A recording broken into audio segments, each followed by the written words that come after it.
Press classes के online platform पर आप सभी का हार्दिक स्वागत एवं अभिनंदन। दोस्तों, आज हम बात करेंगे क्लास 11 सब्जेक्ट केमिस्ट्री और टॉपिक की हम बात करेंगे तो हम टॉपिक आज लेंगे आवर्त सारणी, जिसे हम पीरियोडिक टेबल कहते हैं। दोस्तों, यदि प्रेस क्लासेस के ऑनलाइन प्लेटफॉर्म पर आप नए स्टूडेंट हो या पुराने हो, वीडियो को लाइक शेयर सब्सक्राइब करना ना भूलें एवं इस वीडियो को ज्यादा से ज्यादा ग्रुप के अंदर शेयर करें ताकि जो भी इच्छुक स्टूडेंट है पढ़ करके अपना अधूरा ज्ञान पूरा कर सके। दोस्तों, अब आज बात करेंगे टॉपिक। ये जो टॉपिक है हम कह सकते हैं कि चैप्टर नंबर 2 क्लास 11 केमिस्ट्री के अंदर चैप्टर नंबर 2 आवर्त सारणी या पीरियोडिक टेबल, इसके बारे में हम आज विस्तार से अध्ययन करेंगे। और इसके 0 क्लास ये होगी क्योंकि इसके अंदर हम ये समझने की कोशिश करेंगे कि आवर्त सारणी या पीरियोडिक टेबल की उत्पत्ति कैसे हुई, इसका ओरिजिन किस प्रकार से हुआ और आवर्त सारणी किसे कहते हैं। ये हमारी 0 क्लास होगी। ऊपर हेडिंग में भी आप देख सकते हैं 0 क्लास, क्योंकि इसके अंदर हम ये बात करेंगे कि आवर्त सारणी की उत्पत्ति कैसे हुई और किन किन वैज्ञानिकों ने आवर्त सारणी खोजने में अपना मत दिया और आवर्त सारणी आखिर किसे कहते हैं। इसके बाद हम आगे क्लास नंबर 1 लगाएंगे और वहां से हमारी रियल जो आधुनिक आवर्त सारणी है उसके बारे में हम पता करेंगे। तो दोस्तों, 0 क्लास में हम आवर्त सारणी को समझने का भरपूर प्रयास करेंगे एवं आपको इसकी बाल की खाल उतार कर देंगे। लेकिन आप मेरे साथ में केवल जुड़े रहें और वीडियो को आगे देखते रहें, स्किप ना करें। दोस्तों, आवर्त सारणी समझने से पहले हम एक विद्यालय की कहानी समझते हैं और उस विद्यालय की कहानी से आपको आवर्त सारणी आसानी से समझ में आ जाएगी। दोस्तों, ये स्कूल का गेट है और ये स्कूल प्राथमिक है। ये प्राथमिक स्कूल है, प्राथमिक विद्यालय है और प्राथमिक विद्यालय के अंदर एक ऑफिस है और 5 रूम बने हुए हैं। यहां पर ये ऑफिस है, ये पहला, दूसरा रूम, तीसरा रूम, चौथा रूम और 5वां रूम। और क्लास इस रूम के अनुसार बैठती है। पहली क्लास, दूसरी क्लास, तीसरी क्लास, चौथी क्लास और 5वीं। अब दोस्तों, सुबह जब स्टूडेंट टीचर आते स्टूडेंट ऐसे होते हैं कि दोस्तों, इस प्राथमिक विद्यालय के अंदर टोटल जो विद्यार्थी है और वो विद्यार्थियों की संख्या है वो 200 स्टूडेंट है। दोस्तों, 200 स्टूडेंट में से लगभग 100-150 स्टूडेंट ऐसे होते हैं जो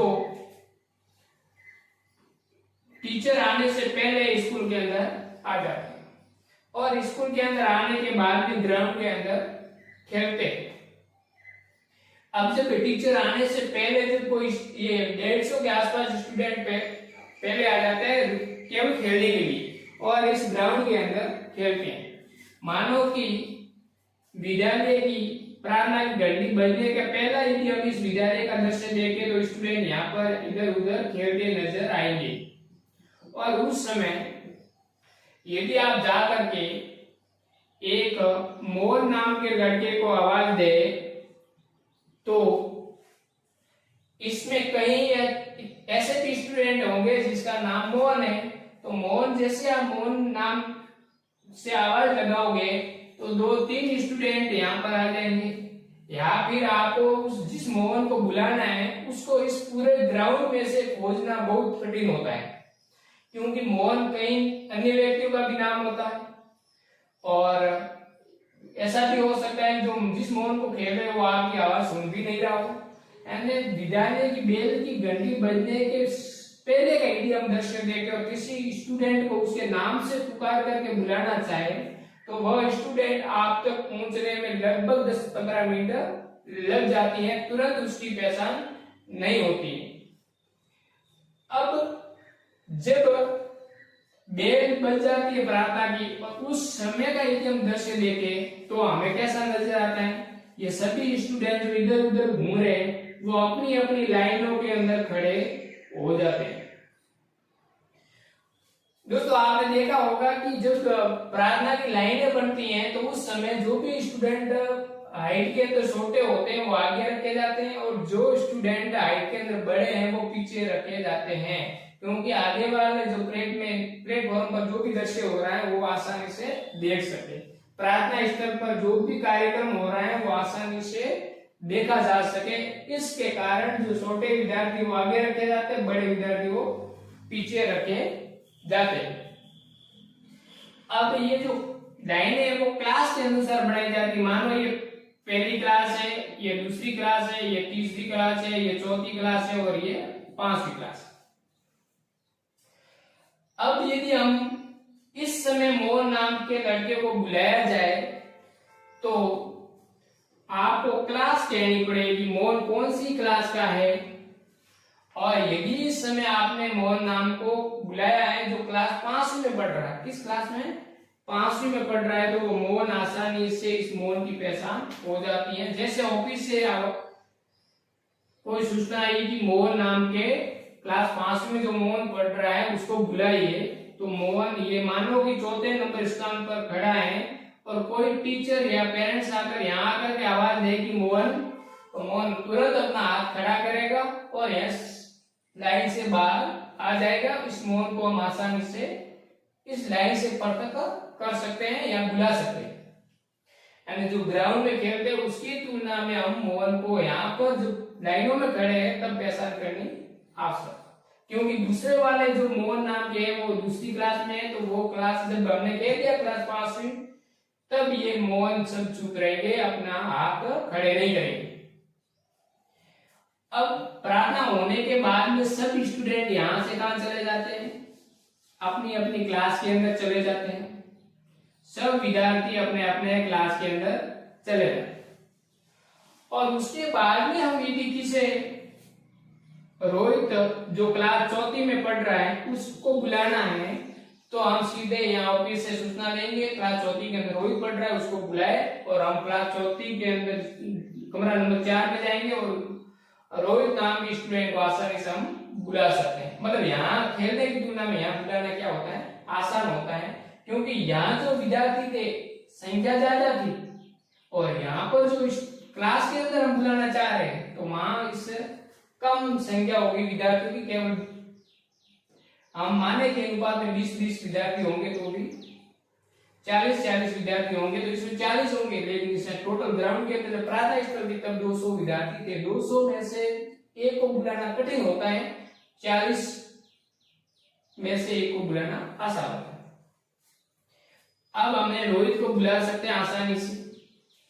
एक अब ये हमने पहचान कर दी कि रोहित क्लास 4वीं के अंदर है और मोहन है वो क्लास 5वीं के अंदर। एक रमेश नाम का स्टूडेंट है और वो रमेश क्लास 5वीं में पढ़ता है। तो जब हम मोहन क्लास 5वीं में पढ़ रहा है इसको बुलाया और इसकी जानकारी दी कि मोहन तुम्हें कौन कौन से टीचर पढ़ाते हैं, आपके कौन कौन से आपको, ये मोहन से हमने क्या क्या सूचना ली कि कौन कौन से आपको टीचर पढ़ा रहे हैं, टीचर कौन कौन है। मोहन को पूछा कि आप के क्लास के अंदर कितनी बुकें, यानी क्लास 5 में कितने बुक्स हैं। मोहन से पूछा कि आपके क्लास में टोटल विद्यार्थी कितने हैं, टोटल विद्यार्थी कितने हैं। और मोहन से पूछा कि जो टोटल स्टूडेंट है उसमें कितने बॉय हैं, और कितने गर्ल्स है। और मोहन से ये भी पूछा गया कि क्लास में आपके कितने नंबर पर हाजिरी आती है। फिर आप मोहन को ये पूछा कि आपको मैथ कौन पढ़ाता है, साइंस कौन पढ़ाता है।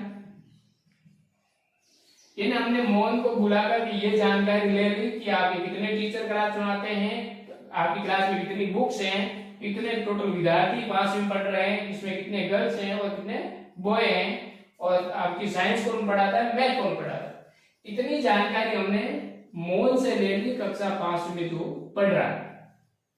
उसी क्लास के अंदर रमेश नाम का विद्यार्थी पढ़ रहा है। तो क्या हम रमेश से इस जानकारी आसानी से पहचान कर रखते हैं? हाँ, यदि हमने मोहन ने कह दी सर मैं क्लास 5वीं में, यदि मोहन ने कह दिया कि सर मैं क्लास 5वीं में पढ़ता हूँ, तो हमें ये पता हो जाएगा कि रमेश को पढ़ाने वाले टीचर कौन कौन से होंगे, इसमें कितनी बुक्स ये पढ़ रहा होगा, इसमें कितने विद्यार्थी हैं और कितने गर्ल्स और कितने बॉय हैं, साइंस कौन पढ़ाता और मैथ कौन पढ़ाता। हम रमेश को बिना पूछे, यदि इन्हें क्लास कह दिया मैं 5 में पढ़ता हूँ, तो हमने पहले से मोहन की जानकारी प्राप्त कर ली मोहन से इस क्लास की। तो रमेश से ये जानकारी हमें प्राप्त करने की कोई जरूरत नहीं है। केवल रमेश ने अपनी कक्षा बता दी तो हम इनकी संपूर्ण जानकारी पता कर लेंगे कि क्या क्या है, कौन से टीचर पढ़ाते हैं, कौन सी बुक्स हैं, कितने स्टूडेंट हैं, कितने गर्ल्स है, बॉय है, और साइंस मैथ कौन से सब्जेक्ट कौन टीचर पढ़ाते हैं। ये कब हम पता चला? जब हम विद्यार्थियों को कक्षा के अंदर व्यवस्थित कर दिया और एक कक्षा में से एक विद्यार्थी की हमने जानकारी प्राप्त कर ली और उसी जानकारी के अनुसार सब विद्यार्थी उस क्लास के अंदर होते हैं। तो हम एक विद्यार्थी की जानकारी प्राप्त करने के बाद में दूसरे विद्यार्थी की जानकारी प्राप्त नहीं करें तो भी चलता है, क्योंकि हमें आधे से ज्यादा उस विद्यार्थी की जानकारी हमें पहले से पता है। तो इस प्रकार आवर्त सारणी किसे कहते हैं कि आवर्त सारणी की तत्वों की खोज हो गई थी और तत्वों की खोज होने के बाद में उसको लाइनों के अंदर इस प्रकार व्यवस्थित करना कि समान गुण वाले जो भी तत्व हैं वो एक लाइन में आए और विपरीत गुण वाले जो भी है या दूसरे गुण वाले तत्व हैं वो दूसरी लाइन में आए। यानी ये पता करना होता है कि ये तीनों के गुण समान होंगे, इन तीनों के गुण समान होंगे, इस तीनों के गुण समान होंगे, और इस लाइन को विज्ञान की भाषा में या फिर रसायन विज्ञान की भाषा में क्या कहते हैं? वर्ग कहते हैं। क्या कहते हैं? वर्ग। पहला वर्ग, दूसरा वर्ग, तीसरा वर्ग, चौथा वर्ग। यानी वर्गों के अंदर तत्वों को इस प्रकार से व्यवस्थित करना, सारणीबद्ध करना कि समान गुणों वाले एक ही वर्ग में आए और अन्य गुणों वाले अन्य वर्ग में आए। इस प्रकार तत्वों को व्यवस्थित करना आवर्त सारणी कहलाती है। हम आगे इसकी परिभाषा की बात करेंगे, लेकिन यहाँ तक आप समझ में आ गए होंगे। दोस्तों यदि आप नए हैं तो वीडियो को लाइक शेयर सब्सक्राइब करना ना भूलें।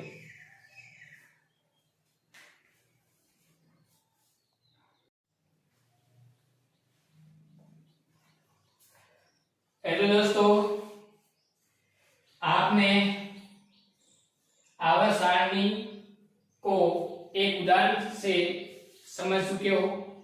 अब इसको हम अपनी परिभाषा के अंदर और आवर्त सारणी का किस प्रकार से विकास हुआ इसके बारे में अध्ययन करने जा रहे हैं। आवर्त सारणी किसे कहते हैं, इसकी परिभाषा क्या है? दोस्तों आवर्त सारणी किसे कहते हैं, इसकी क्या परिभाषा है?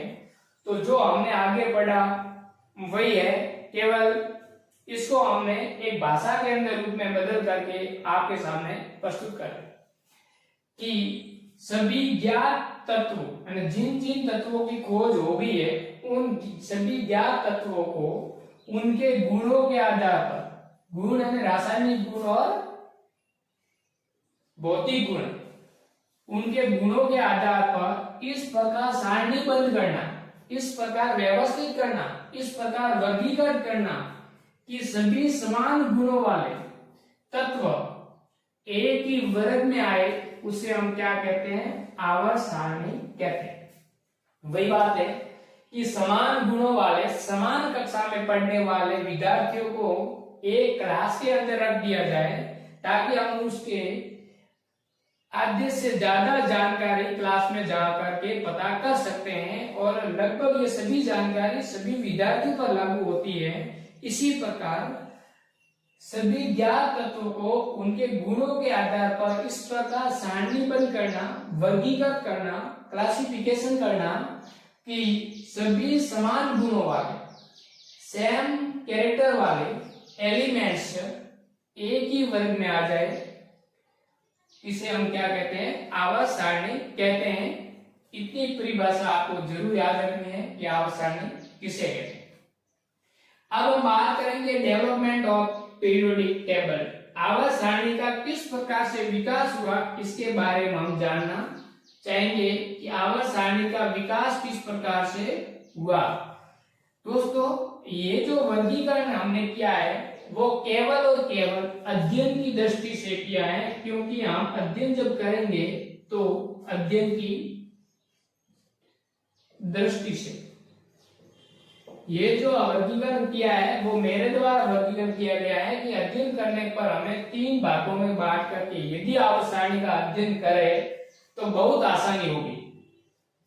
दोस्तों, यहां हमने जो वर्गीकरण किया है 5 वैज्ञानिक थे जिन्होंने अपनी प्रारंभिक, हम कह सकते हैं कि प्रारंभिक आवर्त सारणी, प्रारंभिक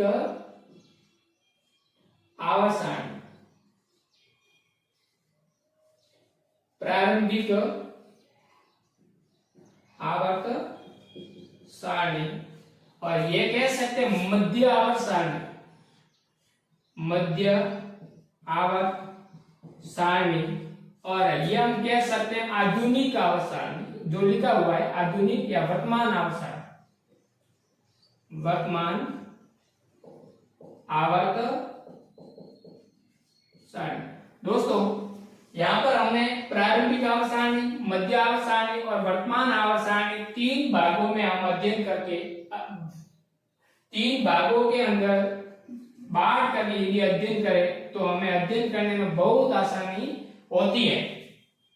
प्रारंभिक आवर्त सारणी में केवल कल्पना दी गई है कि वैज्ञानिकों ने कि इन जो ज्ञात तत्व हैं इसको इस प्रकार से रखा जाए तो हमें अध्ययन के लिए आसानी होगी। और मध्य आवर्त सारणी के अंदर मेंडलिक नामक वैज्ञानिक ने बहुत अधिक इस तत्वों को व्यवस्थित किया जिससे समान गुण वाले एक ही वर्ग के अंदर आ सके। और यहाँ तक कि मेंडलिक ने ऐसे तत्वों की पहले से रिक्त स्थान खोल दिया कि आने वाला तत्व जो खोजा जाएगा वो कहां पर आएंगे, जिसका हम आगे विस्तार से अध्ययन करेंगे। और उसके बाद में वर्तमान आवर्त सारणी या फिर आधुनिक आवर्त सारणी, जो कि मेंडलिक की आवर्त सारणी का एक परिवर्तित रूप है। थोड़ा सा इस मेंडलिक आवर्त सारणी के अंदर परिवर्तन किया गया और हमें आधुनिक आवर्त सारणी प्राप्त हो गई। और इस आधुनिक आवर्त सारणी की खोज एक वैज्ञानिक ने की थी जिसका नाम था मोजले। मोजले नामक वैज्ञानिक ने आधुनिक आवर्त सारणी की खोज की। दोस्तों, समस्या यहां होती है कि सर परिभाषा हमें याद है, हम समझ गए, ये डेवलपमेंट ऑफ पीरियोडिक टेबल आवर्त सारणी का जो विकास है इस प्रकार से हुआ, लेकिन जब हम एग्जाम के अंदर जाते हैं तो ये क्रम याद नहीं रहता है कि पहले कौन आया बाद में कौन आया। चलो, क्रम की बात विज्ञान के अंदर बहुत कम देखी जाती है कि पहले कौन आया बाद में कौन आया, लेकिन किस किस वैज्ञानिक ने इस आवर्त सारणी की खोज के अंदर अपना योगदान दिया, उस इतना भी यदि याद हो जाए तो बहुत काफी है, हम एग्जाम के अंदर आसानी से सवाल कर सकते हैं। बात यह है कि इसको याद रखना कठिन होता है कि हम याद कैसे रखें। तो हम बात करेंगे एक टिप्स की कि किस प्रकार से हम इसको याद करें, लेकिन उससे पहले हम थोड़ी सी जानकारी इसके बारे में दे रहे हैं। लेबोलिस वर्गीकरण। लेबोलिस वर्गीकरण का मतलब ये होता है कि लेवोसियर नाम का एक वैज्ञानिक था और लेवोसियर नाम का एक वैज्ञानिक ने वर्गीकरण किया और तत्वों को 2 भागों में बांट दिया, एक तो धातु और एक अधातु। मतलब धातु और अधातु के अंदर इसने वर्गीकरण किया इसका वर्गीकरण हम आगे विस्तार से पढ़ेंगे, केवल बहुत कम जानकारी आपको देना चाह रहा हूं। उसके बाद में प्राउट नाम की एक कल्पना होती है, प्राउट। तो लेवोसियर वर्गीकरण ने धातु और अधातु के बारे में हमें बताया, और उसके बाद में प्राउट नाम का एक वैज्ञानिक था, और प्राउट नाम के वैज्ञानिक ने क्या कहा कि जो भी ये हाइड्रोजन, प्राउट नाम का वैज्ञानिक था, और प्राउट नाम के वैज्ञानिक ने कहा कि जो भी तत्व हैं वो हाइड्रोजन से मिलकर बने होते हैं, सभी तत्व हाइड्रोजन से मिलकर बने होते हैं, हाइड्रोजन से मिलकर बने होते हैं। जो भी तत्व है उसके अंदर क्या है, हाइड्रोजन है। किसमें 2 हाइड्रोजन है, किसमें 5 है, किसमें 10 है, किसमें 50 है। तो सभी जो भी तत्व है वो किससे मिलकर बना होता है, हाइड्रोजन से मिलकर बना होता है, हाइड्रोजन से मिलकर बने होते हैं। किसने कहा, प्राउट ने कहा। अब प्राउट के अनुसार तो क्या होना चाहिए कि जैसे किसी तत्व के अंदर 10 हाइड्रोजन है, एक हाइड्रोजन का परमाणु भार पता है, 10 से गुणा कर दो तो जो तत्व है उसका परमाणु भार हम आसानी से ज्ञात कर सकते हैं। लेकिन वास्तव में ऐसा नहीं होता है। उसके बाद में डोबनियर का ट्रिक्स नेम, डोबनियर का ट्रिक्स नेम, ये ट्रिक्स नेम आया सन 1817 में। 1817 के अंदर डोबेनियर नाम का एक वैज्ञानिक, जिसने क्या कहा कि 3 तत्वों का ग्रुप बनाया। कितने, 3 तत्वों का, जैसे ए, बी और सी, इसे कहते हैं डोबेनियर का ट्रिक नेम। 3 तत्वों को रखा और 3 तत्वों को इस प्रकार से व्यवस्थित किया कि हमें बी का एक परमाणु भार ज्ञात करना है, तो हम क्या करेंगे, ए का परमाणु भार प्लस सी का परमाणु भार, उसके अंदर 2 का भाग देंगे तो बी का परमाणु भार आ जाएगा। यानी मध्य तत्व का परमाणु भार पहले और लास्ट तत्व के योग के अंदर 2 का भाग देने पर, या पहले और लास्ट वाले तत्व का औसत जो होता है वह मध्य तत्व का परमाणु भार होता है। इस प्रकार से डोबेनियर नाम का एक वैज्ञानिक, जिन्होंने ट्रिक्स नेम दिया, 3 तत्वों का जोड़ा बनाया और मध्य तत्व का परमाणु भार उसने ज्ञात किया। उसके बाद में न्यूलैंड अष्टक नियम, जो कि सन 1865 के अंदर है। 1865 के अंदर न्यूलैंड अष्टक नियम आया। अष्टक नियम ने क्या कहा कि 7 तत्वों को एक वर्गीय, 7 तत्वों को आगे रखा। यानी अष्टक नियम देखो, पहला तत्व, दूसरा तत्व, तीसरा, चौथा, 5वां, 6वां और 7वां, ये 7 तत्व इस लाइन के अंदर व्यवस्थित कर दिया। और जो 8वां तत्व है जो आगे आने वाला है वो वापस पहले तत्व के नीचे आएगा। यानी पहले तत्व के नीचे कौन सा तत्व आएगा, 8वें नंबर का तत्व। यानी कहे कि पहले और 8वें तत्व के जो गुण होते हैं वो समान होते हैं। ये किसने कहा, न्यूलैंड अष्टक नियम, जो कि 1865 के अंदर आया था। और इसने कहा कि इसको हम कैसे पढ़ेंगे, सा, रे, गा, मा, प, त, नी, और वापिस सा आएगा 8वें नंबर पे, वो जो कि फर्स्ट पर आएगा, सारे गामा पद नी।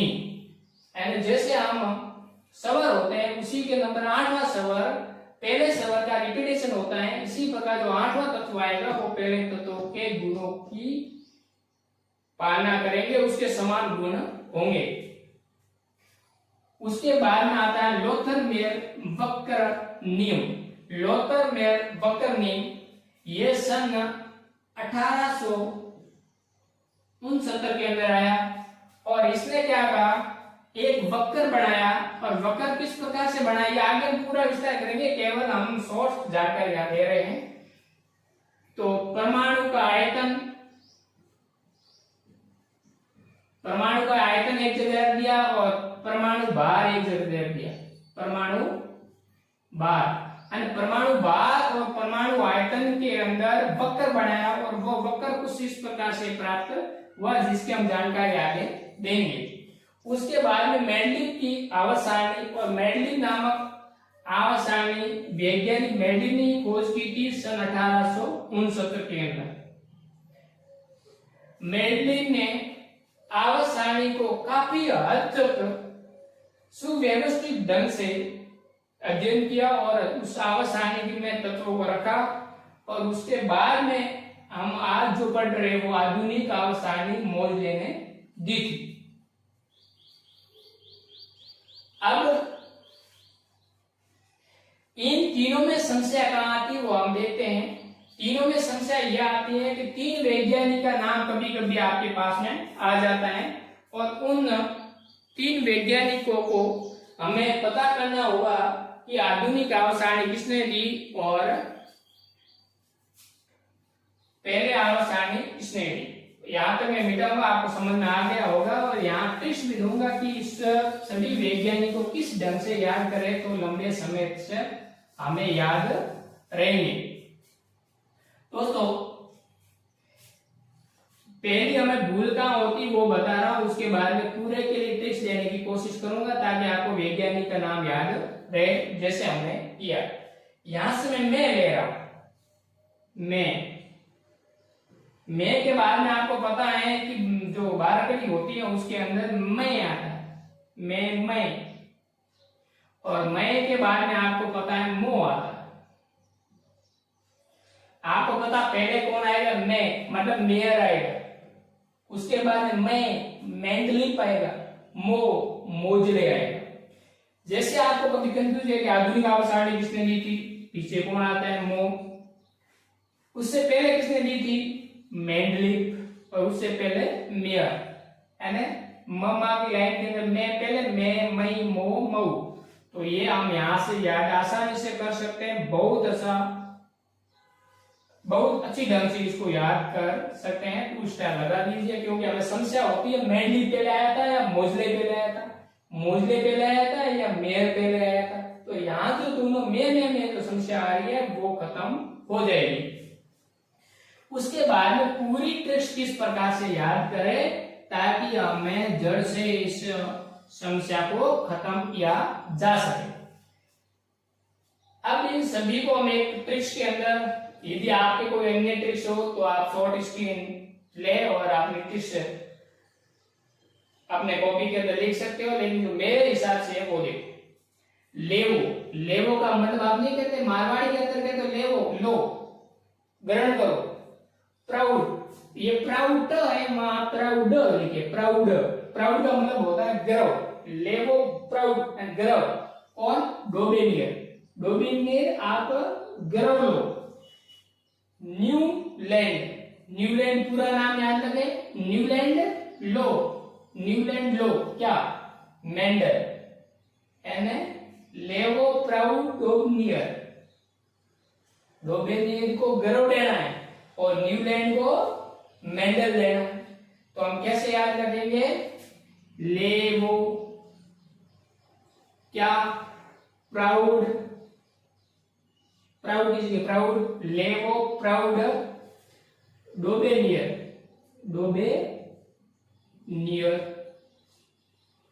लेवो प्राउड दो, न्यूलैंड, लो मेंडल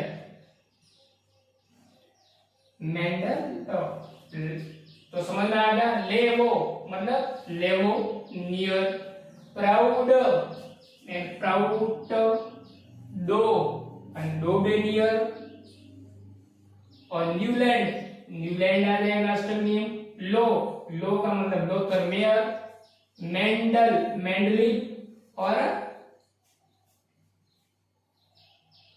मोजले।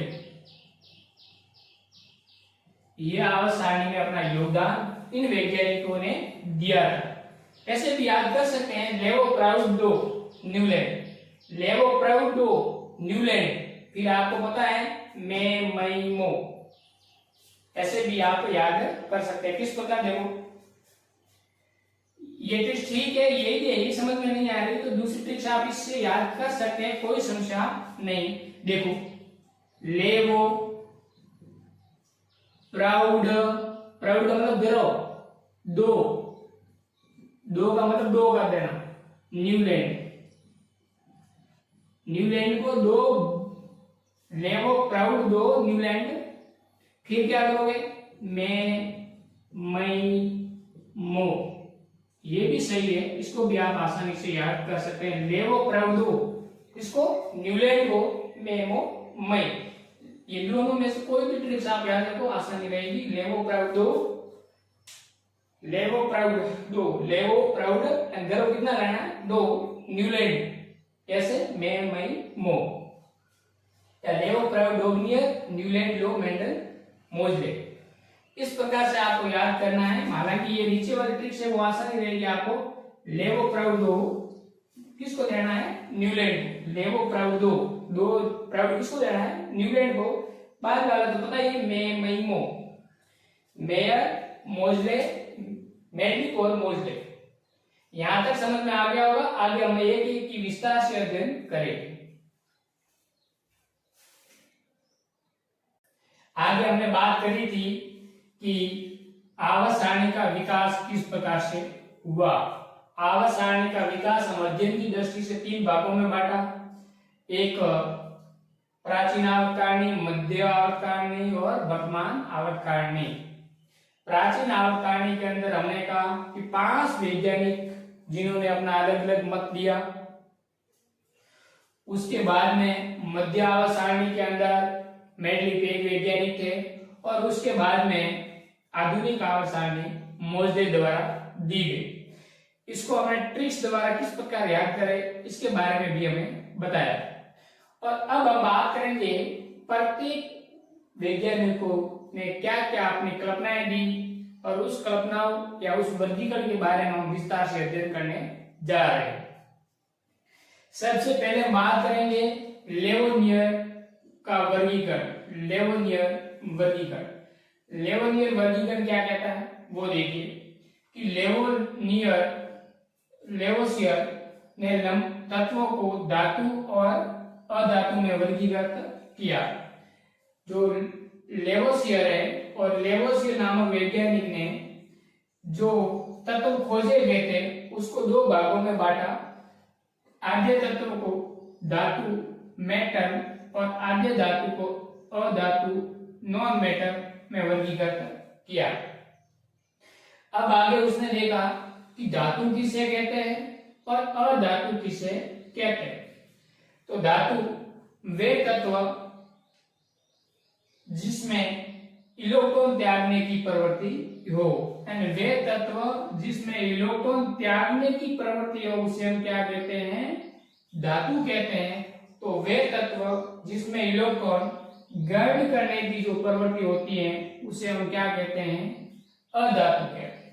धातु इलेक्ट्रॉन त्यागते हैं और अधातु इलेक्ट्रॉन ग्रहण करते हैं। मतलब तत्वों को दो भागों में वर्गीकृत किया। वे तत्व जो इलेक्ट्रॉन त्यागते हैं उसे हम धातु का, और वे तत्व जो इलेक्ट्रॉन ग्रहण करते हैं उसे क्या कहा, अधातु। जैसे हम बात करें कि सोडियम धातु और पोटेशियम धातु, सोडियम धातु और पोटेशियम धातु।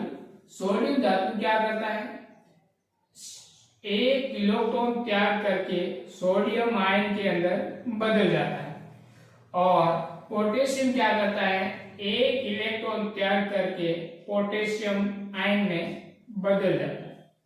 एंड वे तत्व जो इलेक्ट्रॉन त्यागते हैं उसे हम क्या कहते हैं, धातु। जैसे सोडियम, पोटेशियम, या फिर हम बात करें मैग्नीशियम Mg। Mg क्या करता है, दो इलेक्ट्रॉन त्याग करता है और दो इलेक्ट्रॉन त्याग करके अपना अष्टक पूर्ण करता है। अतः ये द्विसंयोजी धातु हैं। जैसे कैल्शियम में दो इलेक्ट्रॉन त्याग करके कैल्शियम आयन में बदलता है, तो ये भी क्या है, धातु है। वे तत्व जो इलेक्ट्रॉन त्यागते हैं उसे हम क्या कहते हैं, धातु कहते हैं, क्या मेटल कहते हैं। आगे बात करेंगे नॉन मेटल अधातु की। अधातु किसे कहते, वे तत्व जो इलेक्ट्रॉन ग्रहण करने की प्रवृत्ति रखते हैं उसे हम क्या कहते हैं, अधातु कहते हैं। जैसे फ्लोरीन, क्लोरीन, ब्रोमीन अन्य तत्व हैं। फ्लोरीन क्या करता है, एक इलेक्ट्रॉन ग्रहण करके फ्लोरीन आयन में बदल जाता है F माइनस। क्लोरीन क्या करता है, एक इलेक्ट्रॉन त्याग करके क्लोरीन आयन में बदल जाता है। ब्रोमीन क्या करता है, एक इलेक्ट्रॉन त्याग करके ब्रोमीन आयन में बदल जाता है। इसी प्रकार ऑक्सीजन क्या करता है, दो इलेक्ट्रॉन ग्रहण करके ऑक्सीजन आयन में बदल जाता है। यह सब क्या है, अधातु है जो इलेक्ट्रॉन को ग्रहण करते हैं। दोस्तों आप यहाँ पूछना चाहोगे कि सर यहाँ इलेक्ट्रॉन त्यागते हैं, यहाँ इलेक्ट्रॉन ग्रहण करते हैं, ऐसा क्यों? यह सब अपना अष्टक नियम पूरा करने के लिए करते हैं, ताकि इसका जो अष्टक है पूर्ण हो जाए और अपना स्थायित्व है वो ज्यादा हो जाए। इसलिए धातु इलेक्ट्रॉन को त्यागती है, अधातु इलेक्ट्रॉन को ग्रहण करते हैं। जैसे ऑक्सीजन जो वायु होती है वो अधातु है, ऑक्सीजन ग्रहण करती है। अब इसका दोष क्या है, इसकी कमी क्या है वो देखो। दोस्तों इसकी कमी यह है कि जो भी इसने तत्व खोजे उसको दो भागों में बांटे, एक तो धातु और अधातु। लेकिन इसके बीच में ऐसे तत्व भी खोजे गए जो धातु का भी काम करते हैं और अधातु की तरह व्यवहार करते हैं। कुछ जगह धातु की तरह व्यवहार करते हैं और कुछ जगह अधातु की तरह व्यवहार करते हैं। उसे कहा गया उपधातु। और उस उपधातु की बात लेवोसियर वैज्ञानिक ने नहीं की। तो दोष क्या है, लेवोसियर अधातु की स्थिति को निश्चित नहीं कर सका। अधातु की खोज किसने नहीं की, लेवोसियर। अब बात यह है कि अधातु किसे कहते हैं।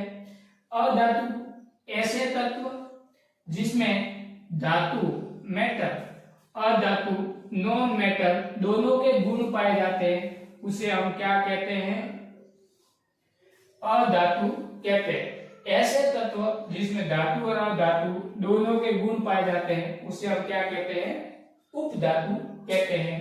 धातु और अधातु दोनों के गुण जिसमें पाए जाते हैं ऐसे तत्व उपधातु कहते हैं। इसकी खोज किसने नहीं की थी, लेवोसियर ने। इसके बारे में कुछ भी नहीं बताया था। दोस्तों अब हमने कहा कि धातु अधातु, धातु इलेक्ट्रॉन त्यागते हैं, अधातु इलेक्ट्रॉन ग्रहण करते हैं।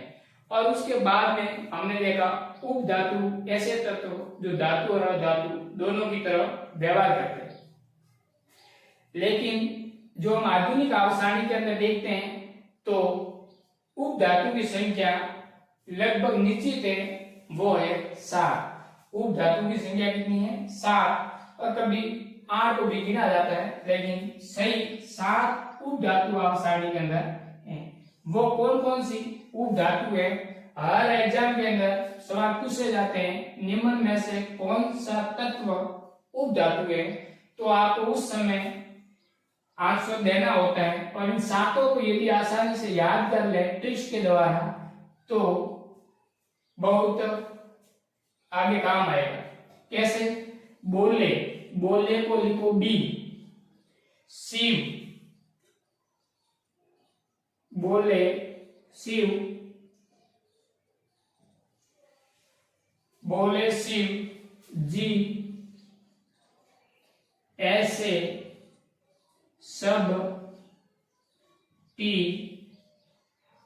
पो, बोले शिव, जी, ऐसे शब्द, टी, पो। यानी बोरोन और सिलिकॉन, जर्मेनियम, आर्सेनिक और एंटीमनी, टिपोनियम और पोलेनियम सब क्या है, उपधातु में। तो यहां लिख सकते हैं boron, silicon, germanium, arsenic,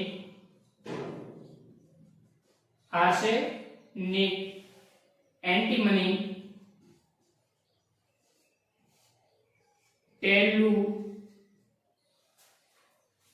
tellurium और पोलोनियम।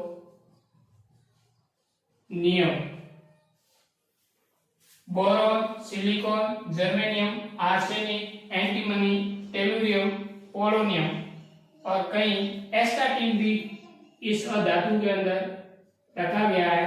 एस्टाटीन ये सब क्या है? अधातु उपधातु कहते हैं। तो बोरॉन, सिलिकॉन, जी जर्मेनियम, ऐसे आर्सेनिक, सब एंटीमनी, टी टेलुरियम, पोलोनियम, ऐसे सब टिपो। इस तरह से आपको उपधातु को याद रखा जाता है। हम यहाँ जो अधातु किया हुआ है वहां आप लिख सकते हो उपधातु। उपधातु किसे कहते हैं? ऐसे तत्व जिसमें धातु और अधातु दोनों के गुण पाए जाते हैं। आगे हम बात करेंगे प्राउड की कल्पना के बारे में। प्राउड ने क्या कल्पना दी?